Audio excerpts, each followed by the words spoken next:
Les damos la bienvenida al podcast Tardes de Café, así que ponte cómodo para disfrutar el episodio de aniversario.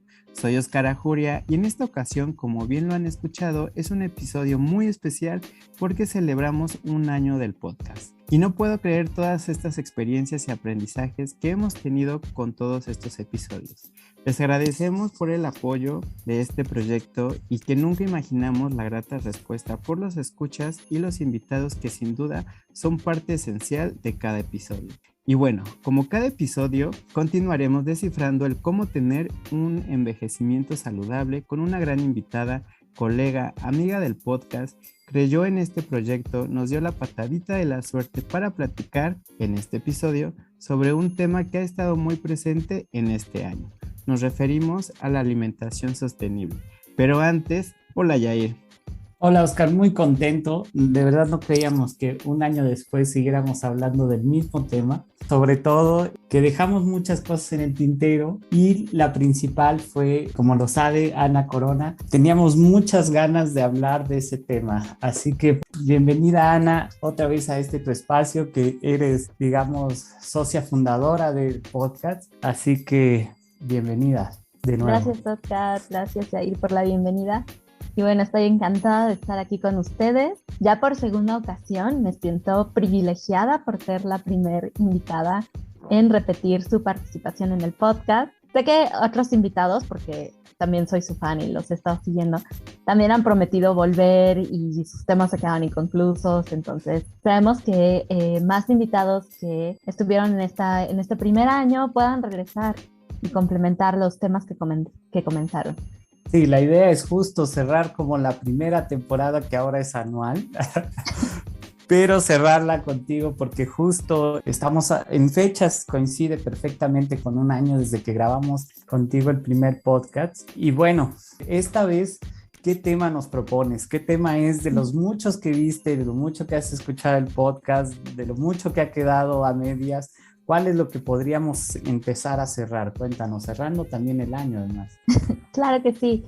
Pues mira, en esta ocasión el tema que yo propuse para compartir es hablar acerca de la alimentación sostenible, que va en el marco de todo lo que hemos estado escuchando este año acerca de cambio climático y esta estado de emergencia en el que ya nos encontramos y en el cual pues la alimentación sí tiene un rol que es importante, ¿no? Y que además pues va de la mano con la situación epidemiológica que estamos viviendo en nuestro país. Entonces a veces cuando hablamos de alimentación sostenible pues suena algo que se ponen de acuerdo en París y en otros países, pero que realmente no sabemos cómo aterrizar de manera individual al día a día y que no se quede solo en el tintero y en ese propósito de pues sí, el planeta está en riesgo y hay que mejorar, pero realmente en el día a día, ¿qué podemos hacer que tenga un impacto positivo tanto en el planeta como en nuestro estado de salud? Ese es el tema del que les quiero hablar el día de hoy. O sea, vamos a combinar el vivir más con el salvar al mundo, porque si no, no vamos a tener dónde vivir más. Exacto, win-win. Perfecto. Sí, porque fíjate que justo hablando de dietas sostenibles, hay autores como por ejemplo el doctor Walter Willett, que es un epidemiólogo de Harvard, que la verdad lleva ya muchos años trabajando en temas de salud y nutrición, y él ha mencionado en algunas conferencias un tema que es que la alimentación que tenemos actualmente es un perder-perder, porque pierde el planeta Tierra y perdemos nosotros el estado de salud. O sea, es una repercusión global, pero también es una repercusión individual la que tiene el patrón de alimentación que tenemos en este momento, ¿ok? Entonces ahí me gustaría comenzar definiendo un poco a qué nos referimos con alimentación sostenible, ¿ok? Bueno, alimentación sostenible es aquella que tiene un impacto ambiental reducido, porque al final no puedes decir que no tenga ningún impacto ambiental, o sea, eso sería muy poco realista de nuestra parte, que contribuya a la seguridad alimentaria y nutricional, que es un tema que también es muy relevante actualmente, sobre todo en el marco de la pandemia en el que estamos viviendo, porque, por ejemplo, nuestro país, me estoy saliendo en la definición, pero pequeño paréntesis, nuestro país se polariza mucho hacia dos extremos. Por un lado, todavía tenemos regiones que tienen inseguridad alimentaria y que tienen desnutrición, y del otro lado tenemos este 73% de mexicanos que tienen sobrepeso y obesidad. Ajá. Entonces estamos muy polarizados, pero es la hora en la que este tema de la seguridad alimentaria sigue siendo relevante para nuestro país. Y en el marco de la pandemia se ha visto que el porcentaje de hogares que padecen inseguridad alimentaria ha aumentado. ¿Okay? La cuantificación no te la podría decir exactamente. Necesitamos una ENSANUD post-COVID para poder hablar de datos más precisos. Pero lo que sí se teme y lo que se está reflejando en algunas zonas del país es que esa inseguridad alimentaria aumentó. Entonces, de vuelta a mi definición, perdón por irme tantito, dieta sostenible es la que tiene un impacto ambiental reducido, que te aporta también seguridad alimentaria y que toma en consideración el estado de salud de la generación actual, pero también considera cuál va a ser el estado de salud de la generación futura. Ajá. Y además es un patrón de alimentación que tendría que cuidar la biodiversidad y los ecosistemas, que ahorita vamos a platicar un poquito más acerca de eso. Wow, pues se me hace como muy completo. De hecho, cuando hablas de pandemia y me acuerdo de hace un año decíamos, bueno, seguro en unos meses esto se acaba y vamos a poder empezar a contar, pero seguimos ahí y parece que va a seguir esto. Entonces, estas medidas que parecen como a mediano y largo plazo, en realidad son medidas que se tienen que empezar a poner con urgencia, como dice, para responder a esas personas en México que de verdad la están pasando mal. Estoy de acuerdo, pues empecemos justo. A mí lo primero que me surge es cuáles serían las medidas que se pueden implementar de una forma, digamos, eficaz y eficiente y lo más rápido posible. Mira, qué bueno que mencionas esa parte, porque primero en nutrición siempre partimos de evaluar algo, ¿no? O sea, siempre que queremos intervenir y mejorar algo, ya sea a nivel individual o poblacional, usualmente comenzamos desde, bueno, ¿y cuál es el estado actual del tema? Entonces, el estado actual del tema, por lo menos en nuestro país, es el siguiente. Por un lado, la población tiene un bajo consumo de frutas y verduras, lo cual seguro no sorprende a nadie. Por otro lado, tenemos un declive en el consumo de leguminosas. Entonces, usualmente, si tú vas al extranjero y le dices a alguien, es que dieta mexicana, van a pensar chile y frijoles. O sea, eso es taco. Ajá. De inmediato es lo que pasa por la mente de las personas. Pero a pesar de que las leguminosas, los frijoles específicamente, están muy enraizados en la cultura y en la alimentación tradicional de nuestro país, sí se ha visto que hay un declive en el consumo de leguminosas. Entonces, nuevas generaciones ya ni saben prepararlos o los consumen, pero enlatados, lo cual, pues, cero es sostenible y tampoco es saludable. Y esa es una práctica que se ha estado perdiendo, ¿no? Entonces tenemos bajo consumo de frutas y verduras, disminución del consumo de leguminosas y obviamente aumento en el consumo de los ultraprocesados de sodio y de edulcorantes y de azúcar añadido, etcétera, etcétera. Ese es el estado actual de nuestra población, donde, por ejemplo, la última ENSANUD indagaba sobre alimentos saludables que la población consume de manera diaria y solamente más o menos 40% de los mexicanos decían que sí consumían verduras, sin especificar cuántas, de manera pues diaria como parte de su patrón. Y 50% dijo que comía frutas. Pero eso compáralo con 90% que dijo que todos los días consume bebidas industrializadas azucaradas. Y ahí es donde tú dices, es que no se puede. Eso no es el patrón de alimentación más idóneo para una población que además tiene una alta incidencia de sobrepeso, de obesidad, de diabetes, de hipertensión, que además ahorita va a empeorar todo con el tema del COVID. Y ahorita que hablas de esos extremos como casi kafkianos, de que la gente prefiere comer los frijoles de lata y ultraprocesados, no sé en qué momento...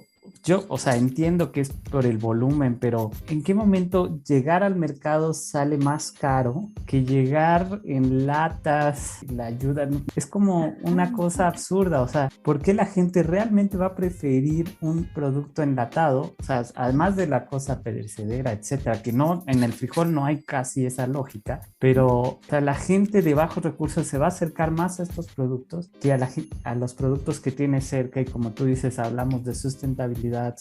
Todas esas cosas se pierden, contaminamos muchísimo, pero han logrado estas empresas meterse o sea, hasta el rincón más lejano de México a vender sus productos, donde ahí en ese rincón, por más lejano que sea, había agricultura, había todas esas cosas. Esto es casi kafkiano. Sí, lo es una locura. Y bueno, las causas son multifactoriales. Por un lado, los ultraprocesados sabemos que son muy baratos. Como acabas de decir, son muy accesibles. O sea, van a estar en el rincón más recóndito de nuestro país, ahí va a llegar el carrito a distribuir refrescos. Y pues todo eso, la accesibilidad, el bajo costo, que culturalmente lo tenemos muy metido, muy, muy metido. Y eso también es una cuestión impresionante, ¿no? Como por ejemplo una comida tradicional, mole, zona centro del país, mole, muy tradicional. ¿Cuál es la bebida con la que tienes que acompañar el mole? Y se ha vuelto estas bebidas azucaradas, estos refrescos, se han vuelto se han fusionado con la tradición, porque entonces tú le dices a la gente, bueno, comer mole en un pueblo, llegas y claro, hay mole, algo tradicional, antiquísimo, prehispánico, y por otro lado, producto industrializado para acompañar, y es cultural, entonces está ya como muy metido dentro de nosotros, lo hemos asimilado mucho. Y en los sectores con más inseguridad alimentaria de nuestro país, pues son accesibles y son muy baratos. A veces son más baratos que las frutas y verduras que queremos que se coman. Eso, te digo, esto tiene como entre la economía y la cultura, porque ves que se le aplica el impuesto a estas bebidas, pero no es suficiente como para realmente desarraigar, como dices, esta sensación de, bueno, ya vamos a comer, ve por esto, y se completa lo que es la comida normal del mexicano, digamos, o de la gran mayoría de estos, ¿no? Yo creo que necesitamos ahí ahora sí como una cosa de maridaje, qué va con qué y qué sano y qué etcétera, para convencerlos. Quizás sea la otra estrategia, porque te digo, dentro de lo bueno que son como son el impuesto también al tabaco, el impuesto a estas bebidas, quizá no tienen tanto el impacto que esperábamos, desafortunadamente. Sí, y ahí, como bien lo dices, la educación pues es un punto crucial, porque pues sí, o sea, necesitamos políticas gubernamentales que apoyen estos patrones de alimentación sostenible para que realmente se vuelvan algo realista. O sea, solo decir, bueno, que ustedes y yo comamos más frutas y verduras, listo, ya. No, o sea, no es algo individual, sino que es algo poblacional, necesitamos las políticas públicas, pero a nivel de individuos también necesitamos más educación. Entonces ahí, claro que escuché el episodio sobre etiquetado frontal, y pues eso la verdad sí ha sido un paso importante. Hay personas que les vale, ¿no? O sea, el otro día yo veía a una amiga dándole refresco a su hija de 2 años de edad, a pesar de que la etiqueta dice que tiene un edulcorante que lo vuelve no apto para niños. Y ella, obvio, sabe leer y el etiquetado es muy claro, pero aún así de toman. Y sí nos falta como todavía más educación, pero este primer paso al etiquetado frontal sí ha sido muy importante para poder comenzar a abordar este problema de, ¿qué es una dieta sostenible? Bueno, ya la definimos, pero en términos de alimentos, ¿qué implica? Por un lado implica disminuir el consumo de ultraprocesados y por otro lado implica buscar consumir lo que es local y regional. Porque claro, a veces hay alimentos que se promueven como muy saludables y los vamos recomendando y consumiendo, pero realmente no sabemos o no nos ponemos a fijarnos en qué hay detrás de ese alimento y toda la cadena de transporte que tú necesitas para que llegue hasta tu mesa. E incluso nos da por temporadas, ¿no? O sea, ya pasamos la temporada de la linaza y la chía, luego fuimos por la temporada del matcha y las bayas goji, y ahorita estamos en la era de la cúrcuma, que no digo que no sean alimentos saludables, o sea, sí son alimentos saludables, son alimentos funcionales, pero a veces tendríamos que detenernos un poco y decir, bueno, ¿y de dónde viene esto? ¿Y cómo me llega? Me llega obviamente empaquetado, un empaque muy bonito, pero si yo me fijo de dónde vino, probablemente no es de México. O sea, yo una vez vi unas bayas goji en el súper y checando el etiquetado, pues sí venían de Japón, o sea, eran auténticas bayas goji de Japón. Y tú dices, bueno, es que está muy saludable, son según las de más alta capacidad de antioxidantes entre todas las bayas. Pero al mismo tiempo es como, bueno, pero vino desde Japón, o sea, de aquí a que llegó y las emisiones y el transporte, todo eso es algo que tendríamos que detenernos a considerar y decir, bueno, tal vez sí es muy alta en antioxidante, pero está seca, o sea, me la están vendiendo seca y con azúcar porque viene de muy lejos y así se conserva.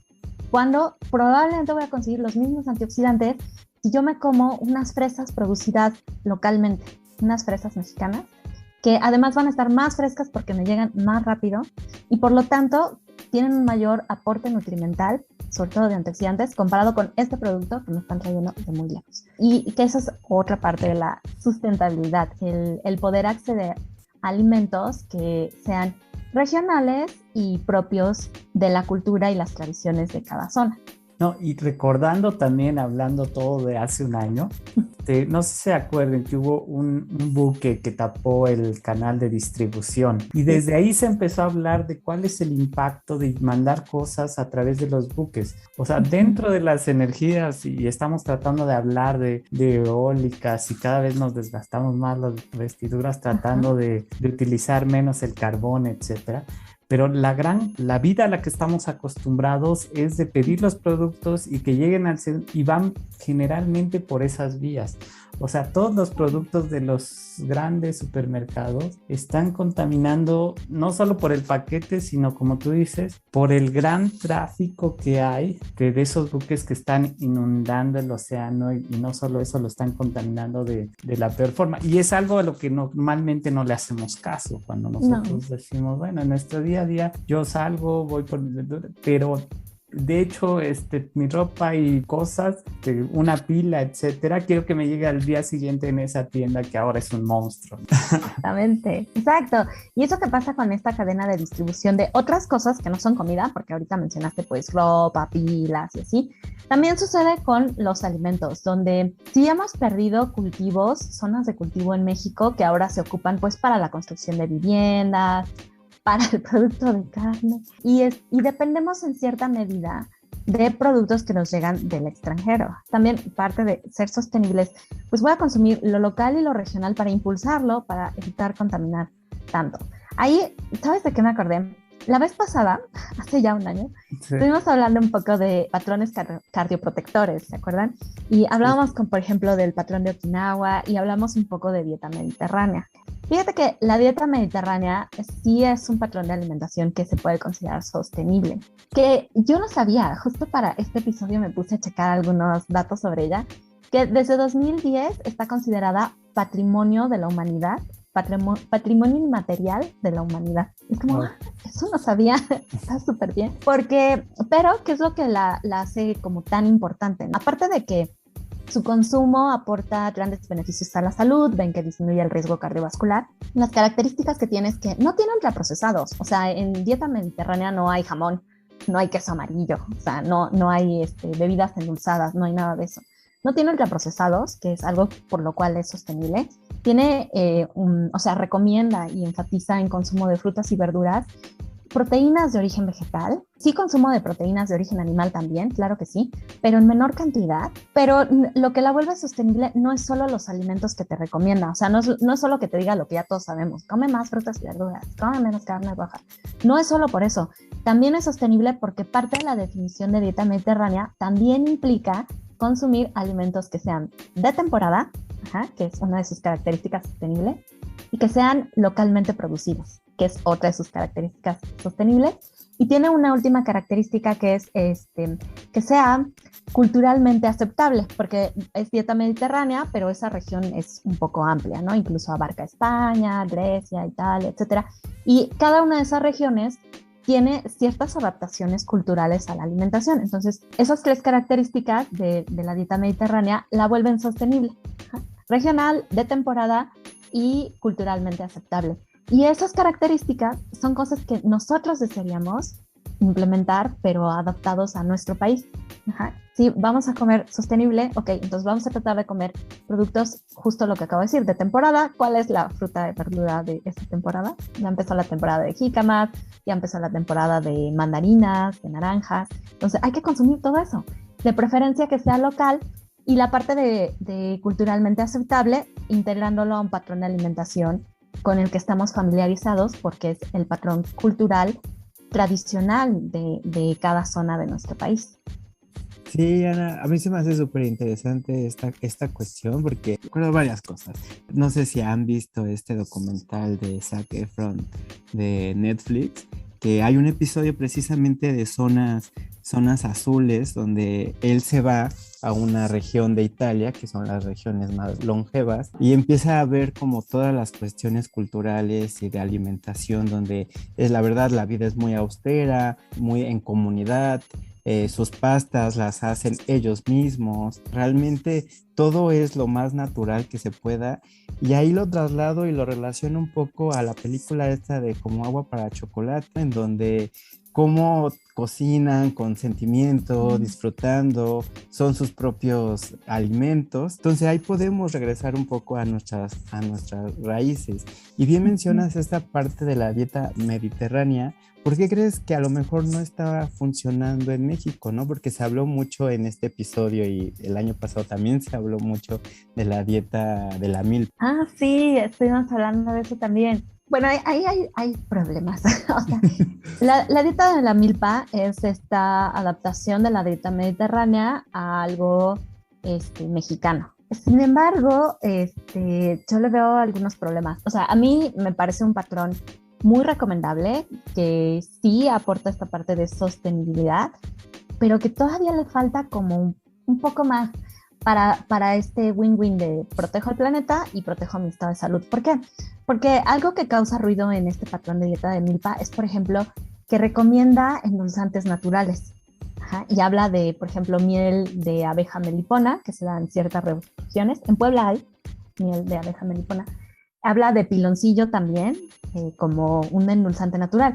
Y aunque sí sería sostenible por el tema de que es regional, pues ¿qué tanto lo puedes recomendar en una población con una incidencia de sobrepeso y obesidad como la nuestra, ¿no? Con una incidencia de diabetes como la nuestra? ¿Han visto estos temas, por ejemplo, de COVID largo, de que tiene un impacto a nivel hepático, renal y pancreático que se queda con el paciente más allá de cuando se resuelve la infección, ¿no? Entonces, pacientes que tuvieron COVID, que ya son negativos, ya dan negativo, y que aún así permanecen con cierto daño orgánico. Entonces, estas son pacientes que van a tener más riesgo de ciertas patologías a largo plazo, más riesgo de enfermedad renal, de diabetes, de tener patologías hepáticas, y pues no podemos, aunque sea muy regional y tradicional, pues sí decirle, ¿no? Puedes ponerle miel, puedes ponerle piloncillo. No, esa parte no.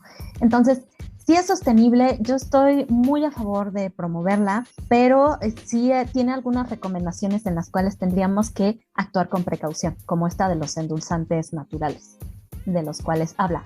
Por lo demás, está maravillosa en términos de que sí enfatizan mayor consumo de frutas y verduras, en el rescate del consumo de leguminosas, en disminuir el consumo de alimentos de origen animal, también habla de eso, en que, no sé si se acuerdan, si la visualizan ahorita, pero al centro ven que trae una mamá lactante, entonces esta parte de igual hay que promover la lactancia, todo eso es muy importante y pues está pensada y es acorde a los objetivos de sustentabilidad que se están buscando a nivel mundial, pero todavía le falta un poco, ¿sabes? Esta parte de, no, el endulzante, no, esta parte no. Pero por lo demás, es un patrón que sí sería recomendable, sería sostenible y además cardioprotector. Aprovechando, bueno, digo, dos temas que tocaste súper interesantes. Uno es la de las secuelas de COVID en estas personas, ¿no? Que apenas se empieza, cada vez se ve que afecta a más órganos. Al principio ya se ha reportado en cerebro, etcétera. Secuelas muy extrañas asociadas a la enfermedad de COVID. Y pues esta recurrencia de la enfermedad, ¿no? De que varios ya aparecen con un diagnóstico, vuelven a aparecer con el mismo diagnóstico después de un año, etcétera. En este caso, tú decías que bajo las condiciones de pandemia es súper fundamental atender a esas personas que no tienen esa seguridad. ¿Cuáles serían así sobre esas personas que podríamos inmediatamente voltear a ver o hacer? Mira, ahí obviamente se requieren políticas públicas que puedan apoyarlos, pero por otro lado se ha hablado mucho acerca de promover en estos sectores de nuestra población la sostenibilidad alimentaria. Entonces ahí, por ejemplo, justo Dieta de la Milpa, algo que recomienda, pues es que ciertas poblaciones que son vulnerables en términos de seguridad alimentaria pudieran tener esta autonomía. al recuperar este cultivo tradicional que es la milpa. Que, bueno, no sé qué tan familiarizados estén con esta parte, pero la milpa lo que tiene de particular es que es un policultivo, lo que quiere decir que siembras al mismo tiempo varias especies y que se ven beneficiadas unas con otras. Y usualmente cuando se habla de este cultivo en particular, ya sabemos que implica maíz, chile, calabaza y frijoles, que tú los juntas y pues hay una serie de beneficios. Desgastas menos los nutrientes de la tierra cuando usas policultivos que cuando usas monocultivos, y además de eso logras mayores beneficios. Tal vez no tienes mucha experiencia con campo, chicos, pero un problemón que enfrentas cuando cultivas algo... La contaminación, ¿no? Entre cultivos puede ser uno, pero las plagas... Ajá, eso. Sí, justo, ¿no? Al cultivar hay una especie, ¿no? De estos insectos que se comen, pero al ponerlas en el mismo, proteges a la milpa con la calabaza y así. Es súper interesante eso, sí. Es súper interesante. Es el chile. El chile protege muchísimo. De hecho, se puede usar. Es que les cuento que estoy en un experimento de un huerto urbano, algo que nos ha funcionado porque era pues no queremos ponerle pesticidas, pero las plagas están muy intensas. Y el chile las mata, es como, no puede ser. Haces una mezcla de cebolla, ajo y chile y el rocías con eso y las acaba. O sea, es maravilloso. Que es una de las propiedades del chile, hablando de alimentación tradicional de los mexicanos. Esto de que sí tiene efectos que son bactericidas, aparte de que es un antioxidante, aparte de que pues mejora la motilidad gastrointestinal, tiene como muchas propiedades. Y en términos de cultivo, pues sí te ayuda a defender otros. Así que, cerrando la pregunta, sí, nuestras poblaciones con vulnerabilidad alimentaria lo que necesitan es un mayor impulso para lograr ser más sostenibles. Esto del policultivo y de la milpa se ha perdido también en varias regiones de nuestro país. Varias de nuestras regiones ya son del monocultivo. Algunas de las cosas que se cultivan ni siquiera son para consumo humano, se cultiva, por ejemplo, avena.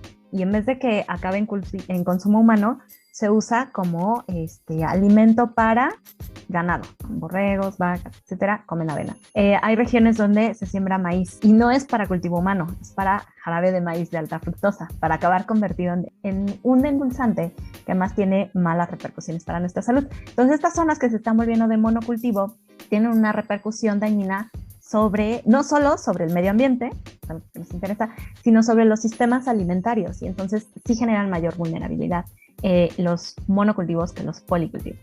Creo que hay mucho alrededor en redes sociales y es muy fácil confundirse, agarrar el que no es, etcétera. Por eso creo que vamos a ir tocando más adelante cada tema, pero algo que me parece genial, creo que es la permacultura, ¿no? Esto de cuál es la posibilidad de movimiento, de que realmente se cuiden mucho, y porque se habla también del efecto que tienen ciertos transgénicos en los monocultivos. Al final hay transgénicos que son buenos o en algún momento se vendían como buenos. Me acuerdo muy bien la modificación transgénica que le pusieron en Asia para combatir la deficiencia de la vitamina C, que consumen muchísimo arroz. Creo que es un ejemplo buenísimo, pero de eso a otros transgénicos que son más resistentes como el algodón, que también, si no fuera por la modificación transgénica, no hubiéramos podido tener ya más algodón porque se lo comían, ¿no? Las plagas. Pero eso, claro que tiene una repercusión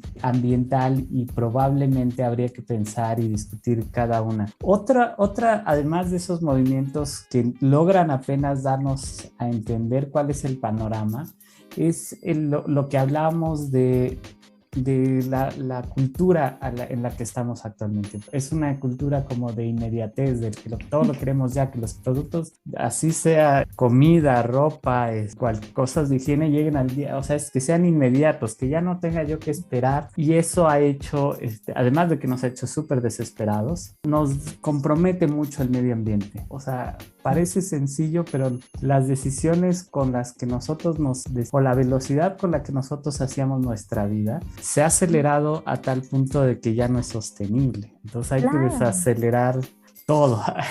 ¿Y sabes qué más se ha visto afectado? El cocinar en casa. Esto de cocinar en casa es más económico, te ahorras un montón de dinero si lo preparas en tu casa, va a ser muchísimo más saludable porque tú controlas la calidad de los ingredientes que estás utilizando y se presta a que haya menos desperdicio de alimentos, porque preparas menores cantidades, planificas un poco y preparas menores cantidades o más adecuadas para el número de personas que vas a alimentar. Ajá. Sí, no, y sobre todo que si vas a pedir, te conviene pedir por kilos para que te salga más barata la comida que si vas a pedir para una persona. Eso, ¿no? Claro. Siempre en las promociones de estas empresas siempre te dicen, y auméntalo por nada del precio. Por 5 pesos más, llévate las palomitas grandes. Y llevas todo, ¿no? Sí, así es.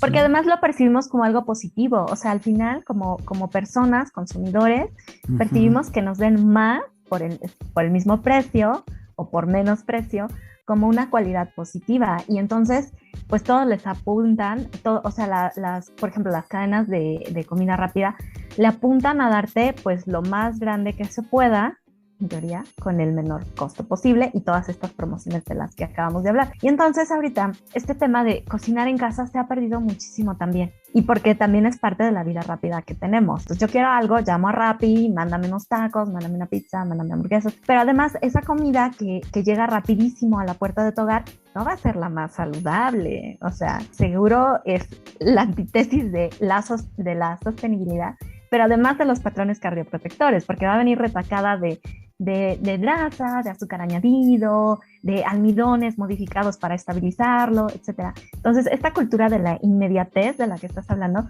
tiene repercusiones, pues sí, ecológicas, también a nivel de nuestra salud. Se hablaba, y regresando un poco a esta cuestión de sostenibilidad, faltó esta cuestión de la carne. ¡Ah, claro! No, sí. Fíjate que es una propuesta para que la alimentación sea sostenible y para lograr las metas de los acuerdos de París en términos de emisiones que promueven el efecto invernadero en nuestro planeta, es que a nivel mundial todos tendríamos que reducir a la mitad el consumo de productos de origen animal que ahorita tengamos y duplicar, bueno, no dijeron duplicar, dijeron aumentar por encima del 100% el consumo de alimentos vegetales que ahorita tengamos. Ajá. Entonces, eso es algo que se propone para realmente lograr cumplir con estos acuerdos. Y la razón es porque, bueno, ya sabemos que las vacas producen metano, nos están matando las vacas, porque además de parte de la degradación de nuestro ambiente, pues sí tiene que ver con la producción de carne. El producir un producto, 100 gramos de un producto de origen animal, en comparación con producir 100 gramos de un producto de origen vegetal, tiene un impacto medioambiental bien diferente. Entonces, los productos de origen animal pues requieren mayor uso de agua, mayor uso de energía.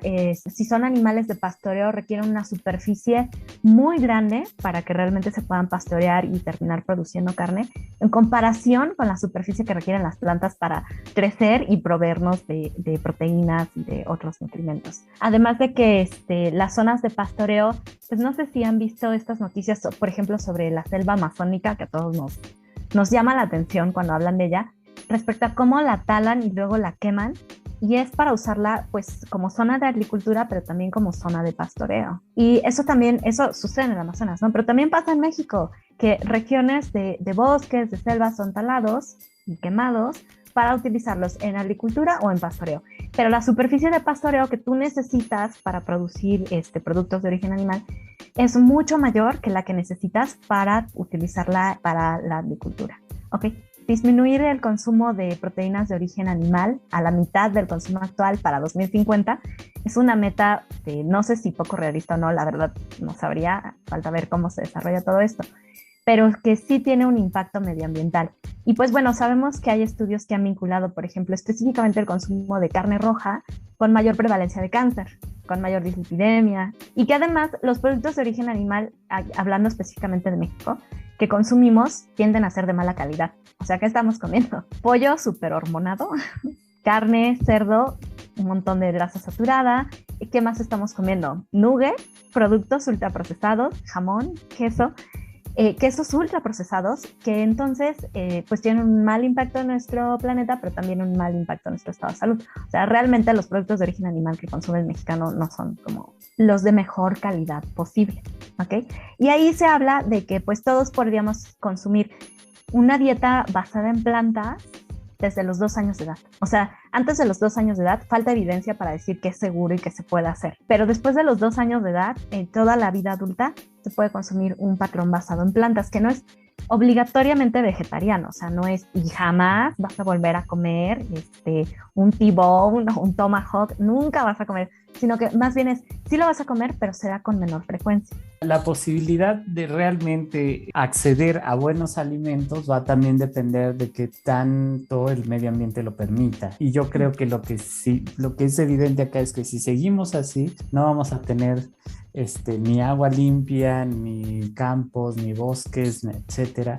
Entonces, yo quería, porque también como mencionó Oscar, esto de los documentales, te digo, cada vez se hacen más frecuentes en las redes sociales, en las plataformas de contenidos, y hay uno, bueno, hay varios. Te quería preguntar dos cosas. Una súper interesante, en el que vi que un chef te estaba dando de comer a los pollos chile y cambiando el sabor del huevo. O sea, le dijeron, oye, intenta, en lugar de producir más, que la gallina ponga más huevos, que los que haga sepan mejor. Y entonces dijo, mira, hay un experimento que yo ya sabía, porque las aves no pueden determinar el picor de la capsaicina. Entonces le ponen a comer como loco y no se enchila, no le pasa nada. Ah, sí, ¿no? Y cambia el color de la yema a un rojo, sí. Y ha sido una sensación en la cocina, digamos. Y otro es el salmón, que justo es un alimento que se recomienda muchísimo y te dicen, ¿sabes qué? Es que el omega 3, y resulta que no es para México, no es algo que podamos recomendar para la dieta, porque dicen que el mejor es el noruego, imagínense lo que tienen que viajar. O sea, viaja más que tú. Sí, ¿no? Y esta pandemia muchísimo más. Sí, claro. Nunca he llegado a Europa. ¿Cómo va a llegar mi pescado de Europa? Que sí. Sí, fíjate que qué bueno que mencionas los pescados, porque la industria de la pesca es otra amenaza medioambiental. Realmente, lo que te decía, no se busca que tenga cero impacto en el medio ambiente lo que comes, porque no se puede, va a tener un impacto. Se trata de buscar lo que tenga menor impacto. En términos de pescado, pues sí, el salmón siempre nos lo han vendido como algo súper bueno. Realmente no tiene tanto omega 3, o sea, es moderado aporte de omega 3 el que tiene, y además es alto en mercurio. Sí. Las especies, bueno, no es alto, le estoy poniendo una etiqueta que pobre salmón no la merece, es moderado en mercurio, no es bajo, no es alto, está como a la mitad. El tema es que tú sí quieres comer pescado porque necesitas omega 3, porque el omega 3 es antiinflamatorio, es cardioprotector, y pues en estos temas de longevidad que son muy de este podcast, nos interesa que haya ese tipo de alimentación que nos dé mayor longevidad. Entonces, el pescado es una buena opción, pero está este tema de que a menudo está contaminado con mercurio. El mercurio es neurotóxico y entonces todos los beneficios que pudo haberte aportado, pues es mayor el riesgo de ingerirlo que el beneficio que vas a recibir. Y eso se ha visto que sucede sobre todo en las especies que son muy grandes. Entonces, de vuelta al salmón. El salmón es mediano, es de moderado aporte de mercurio, pero no sería sostenible pedirle a nuestra población que su dieta se base en salmón. Entonces necesitamos especies pues que sean locales, porque además el omega 3 es una cosa que casi parece, no sé, un hechizo mágico lo que estás haciendo ahí, porque necesitas que sea de una especie que sea pequeña para que no haya tanto mercurio, pero que además sí sea criada en el océano, porque se ha visto que, por ejemplo, las especies que son criadas en granjas no tienen omega, entonces es más sostenible, pero no tiene omega, entonces sí. Es un dolor de cabeza. Ahí yo diría, pues sí consumir especies que no sean muy grandes, o sea, por ejemplo, el atún tiene mercurio, es muy grande, ¿qué más? El cazón, no sé si lo han comido, es delicioso. Sí, es alto el mercurio, es enorme. Sino más bien especies que sean más pequeñas para que no tengan tanto mercurio, pero que sean más accesibles y que sean locales. Y ahí también es una cuestión de mercadotecnia y cultural, porque si tú vas, por ejemplo, nosotros como nutriólogos le decimos al paciente, incluya pescado en su dieta, y el paciente te dice, ¿cuál?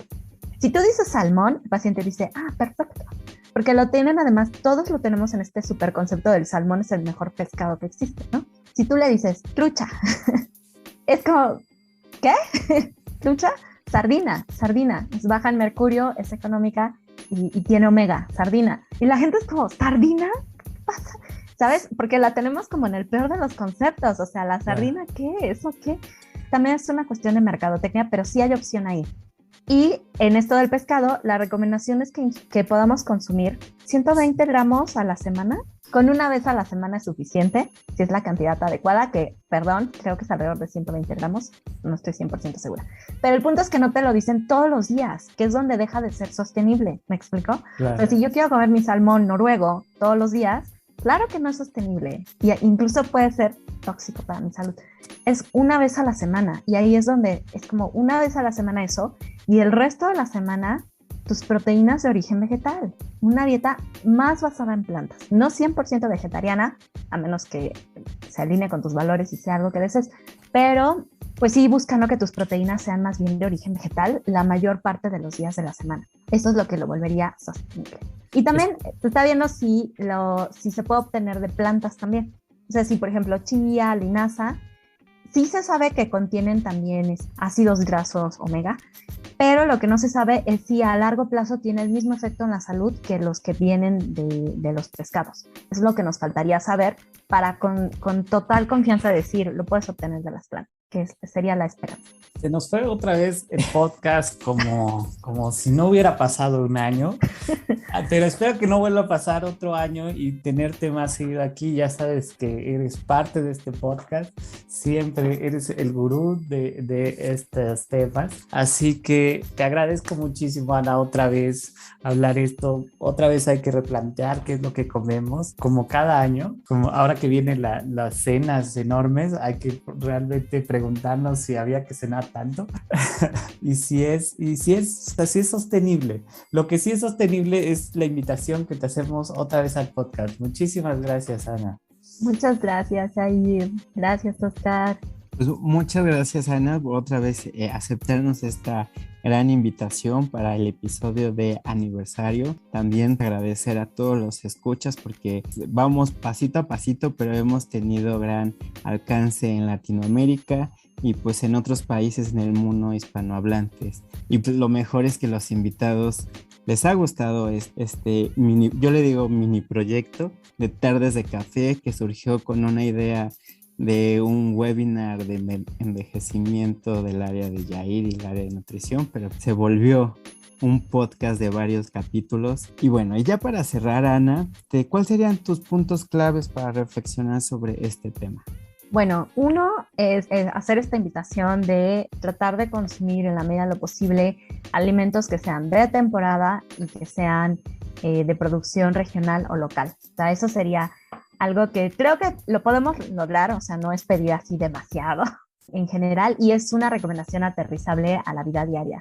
Lo segundo es, sí, en la medida de lo posible, disminuir el consumo de productos de origen animal, ya sean lácteos, todo tipo de carne, de pescados, sobre todo si son importados, y preferir las proteínas de origen vegetal, frutas, leguminosas, oleaginosas, para poder tener una alimentación que está demostrado que es más saludable, que te da varios beneficios cardioprotectores y que al mismo tiempo es más sostenible en términos de impacto medioambiental.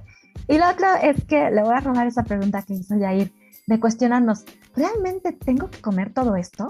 Que él lo decía con base en la cena de Navidad. También esta reflexión de, ¿realmente te tengo que comer todo esto o tengo que comerlo pedido a domicilio, en comida rápida, en el súper, el producto que ya sé que viene de Noruega, de Japón, de donde sea? ¿Lo tengo que comer forzosamente esto? Porque a menudo nos dejamos llevar por recomendaciones pseudocientíficas o por la comodidad de este ajetreo de la vida moderna. Detenernos un segundo y cuestionar, ¿no puedo mejor prepararlo yo y que sea con productos regionales y que sea más basado en plantas? En verdad no puedo, o sea, a fuerza tiene que ser pedido en Rappi y esa sería mi reflexión final. Ana, ¿en dónde te pueden encontrar los escuchas? Mis redes sociales están, mira, francamente utilizo y presto más atención a Instagram, donde estoy como Ana Corona 84, ahí me pueden encontrar. No tengo cuenta de Twitter, también me pueden encontrar en Facebook con mi nombre, Ana Corona, y pueden localizarme de esa manera. Muchas gracias por acompañarnos en este episodio de aniversario. Nos vemos en el último episodio del podcast Tardes de Café para saber si realmente descubrimos el cómo podemos tener un envejecimiento saludable. Recuerda seguirnos en nuestras redes sociales y si te gustó, comparte.